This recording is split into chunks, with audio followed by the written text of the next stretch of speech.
부자가 되기 위한 방법. 제가 지난 15년 동안 이 두 가지는 정말 철저하게 지켜왔습니다. 반갑습니다. 재테크 강사 배성철입니다. 오늘 다뤄볼 책은 지난번 오프닝에서 말씀드렸던 시골 의사의 부자 경제학이라는 책입니다. 제가 굉장히 존경하는 시골 의사 박경철 님이 쓰신 책이고요. 지난번 오프닝에서 말씀드렸던 것처럼 굉장히 저의 재테크에 많은 영향을 준 책입니다. 근데 오프닝을 찍고 나서 지금 굉장히 시간이 많이 걸렸죠. 한 2달 됐나요? 2달까지 안 됐나? 뭐 한 그 정도 지금 소요가 된 것 같은데, 사실은 그 오프닝을 찍은 날 영상을 다 찍었었어요. 다 찍었는데 음향이 아주 난리가 나서, 그날 오프닝 영상에서도 보시면 알겠지만 제가 그걸 아이폰 이어폰으로 녹음을 해서 찍었는데 나중에는 정말 못 쓸 정도로 음향이 나더라고요. 그래서 그거를 편집하는 친구가 살려보려고 몇 번 노력을 했는데 안 돼서 이렇게 다시 촬영을 하게 됐습니다. 그럼 시골 의사의 부자 경제학 북 리뷰 시작해 보도록 하겠습니다. 이 책은 크게 3가지 섹터로 나뉘어져 있어요. 첫 번째는 부자의 마인드, 철학. 두 번째로는 투자의 원리, 그리고 원칙, 그리고 투자의 기본 개념. 그리고 세 번째로는 실전 투자 기법이에요. 포트폴리오, 그리고 주식, 부동산에 대한 투자 기법들에 대한 내용들이 담겨져 있습니다. 모든 투자에는 또 시일성이라는 게 있기 때문에 세 번째 내용은 스킵을 하고 첫 번째, 두 번째 내용만 한번 다뤄보도록 하겠습니다. 자, 첫 번째는 부자의 철학, 그리고 마음가짐, 마인드, 이런 것들에 대한 내용이에요. 처음에 투자를 시작하면서는 굉장히 이런 마인드가 저는 중요하다고 생각합니다. 그러니까 오히려 투자를 굉장히 오랫동안 하면서 느낀 건 투자에 대한 기법들보다는 투자에 대한 마인드, 그리고 철학, 통찰, 이런 것들이 중요하다는 생각을 점점 더 많이 하게 돼요. 왜냐면 투자에 실패하든 아니면 성공하든, 저는 성공해서 망가지는 케이스들도 굉장히 많이 봤기 때문에 본인이 어떤 철학을 갖고 투자를 하는지도 굉장히 중요하다고 생각을 합니다. 그래서 이 섹터에 대해서 조금 더 자세히 다뤄볼까 하고요. 자, 첫 번째로 이야기하는 것은 부자란 도대체 어떤 사람들을 부자라고 이야기하는 것인가? 부자는 도대체 어떤 사람들인가? 하는 것에 대한 내용이에요. 이 책에서는 아주 간단하게 이야기를 하고 있습니다. 부자란 돈을 지키는 것에만 관심이 있고 불리는 것에는 관심이 없는 사람들을 부자라고 이야기를 해요. 저는 이 이야기 굉장히 공감을 하고요. 또 맞다고 생각을 합니다. 그러면은 굉장히 주관적인 사실 잣대가 되는 거죠. 근데 부라는 것은, 그리고 부자라는 것은 주관적인 잣대가 적용돼야 되는 게 맞아요. 그러면 이재용 님이라든지 아니면 좀 더 극적으로 표현을 해보자면 만수르도 부자가 아닐 수 있죠. 만수르도 만약에 지금 내가 부를 더 불리는 것에 관심이 많다고 한다면 만수르도 부자는 아닌 겁니다. 특히 종교인들이 그런 분들이 많으실 텐데, 수녀님이라든지 아니면은 스님이라든지 이런 어떤 종교적인 일에 종사하시는 분들, 그런 분들은 굉장히 심적인 상태가 편하고 그리고 부에 대한 욕심이 없죠. 오히려 이런 분들이 부자일 수 있다는 겁니다. 그럼 나는 부자인가? 저는 부자는 아닌 것 같아요. 저는 지금도 굉장히 불리는 거에 관심이 많고요. 그리고 저는 굉장히 돈 욕심이 많습니다. 지금도. 그래서 지금은 아직 부자가 아닌 것 같고요. 꼭 10년 후에는 저도 부자가 되고 싶네요. 자, 그럼 부자는 어떻게 부자가 되었는가? 부자는 어떻게 부자가 되었는가? 뒤에서 자세하게 여기에 대해서는 이야기 좀 다루도록 하겠습니다만, 간단하게는 2가지를 이야기하고 있습니다. 첫 번째로는 자신의 능력을 높여서 스스로 가치를 높이는 일이에요. 그 방법이 가장 부자가 되는 빠른 방법이라고 이야기를 하고 있고요. 두 번째로는 자산을 양이 아닌 비율로 생각한다는 거죠. 수익률도 그렇고 본인이 마이너스가 나는 것도 그렇고 양이 아닌 비율로 생각한다는 겁니다. 인플레이션은 비율로 올라갑니다. 1년에 4%씩 올라간다고 가정을 하면 100에서 104가 되는 거죠. 1년 만에. 그러면은 그 다음 연도에 108이 되느냐? 아니죠. 104에서 4%가 올라가게 되는 거죠. 108보다는 조금 더 올라가게 되는 겁니다. 이게 비율의 개념이죠. 만약에 우리가 투자를 한다고 했을 때 이거를 단리, 복리로 표현을 하는데 이거를 단리와 복리의 차이라고 볼 수 있습니다. 그래서 모든 투자는 어떤 일정한 양이 아닌 비율로 생각하는 사고를 갖고 있다.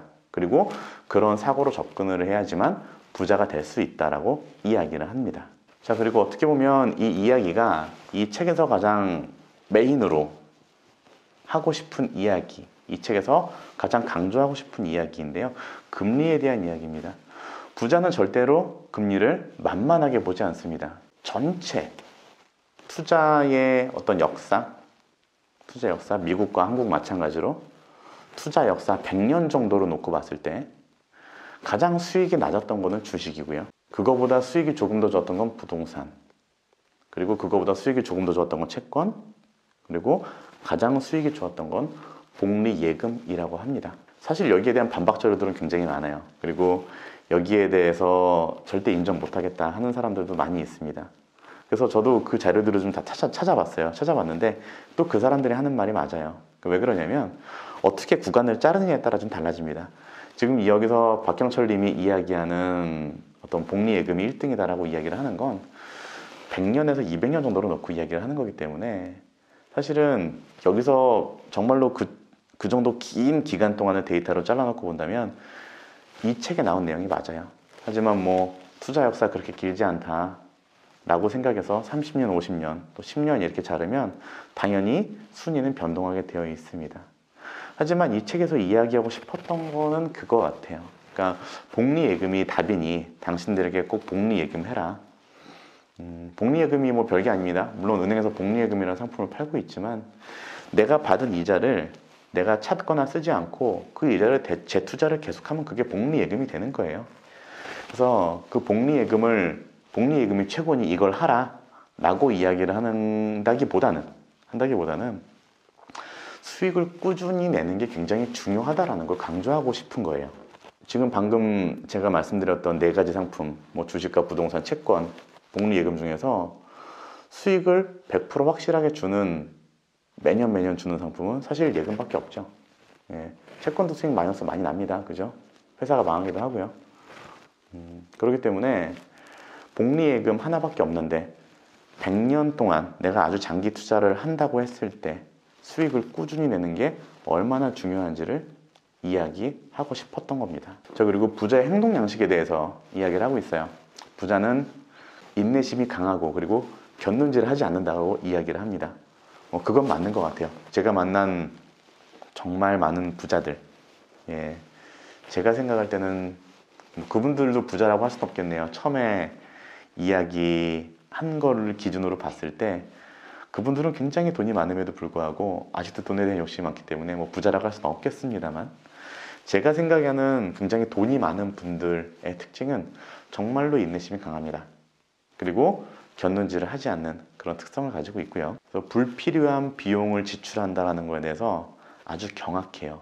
대신에 본인이 이것은 투자다, 그게 사람에 대한 투자건 어떤 사업에 대한 투자건 아니면 상품에 대한 투자인데 이게 내가 확실한 투자다라고 생각을 하면 거기에 대해서는 아주 명확하게 투자를 또 과감하게 하는 편이죠.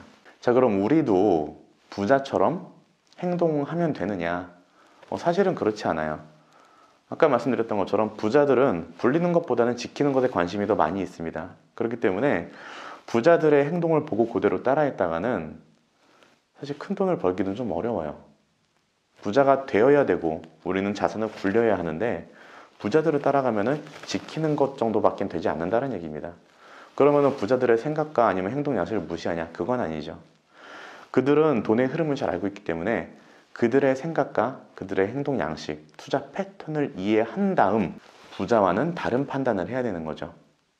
결국 부자처럼 사고하되 부자와는 다른 판단을 해야 되는 겁니다. 이게 통찰이죠. 시골의사 박경철님은 통찰이라는 단어를 굉장히 자주 쓰세요. 그리고 이 단어를 굉장히 좋아합니다. 그래서 강연이나 아니면 책에서도 통찰이라는 단어가 굉장히 많이 등장하는데, 부자의 생각을 이해하려고 하고 그들의 행동을 이해하려고 하는 데서 저는 재테크에 대한 통찰이 시작된다라고 생각을 하거든요. 왜 그렇게 그들이 행동하는지를 연구하고 분석하다 보면 통찰이 생긴다고 저는 생각을 합니다. 이번 시간에는 시골의사의 부자 경제학이라는 책의 일부분, 앞부분을 한번 다뤄봤습니다. 다음 동영상에서는 이제 투자에 대한 어떤 조금 깊은 내용들을 들어가게 될 텐데요. 오늘 말씀드린 부자들의 어떤 마인드, 그리고 투자에 대한 마인드도 굉장히 중요합니다. 도움이 되셨다면 좋아요와 구독 부탁드리고요. 다음번에 조금 더 좋은 영상으로 찾아뵙도록 하겠습니다. 감사합니다.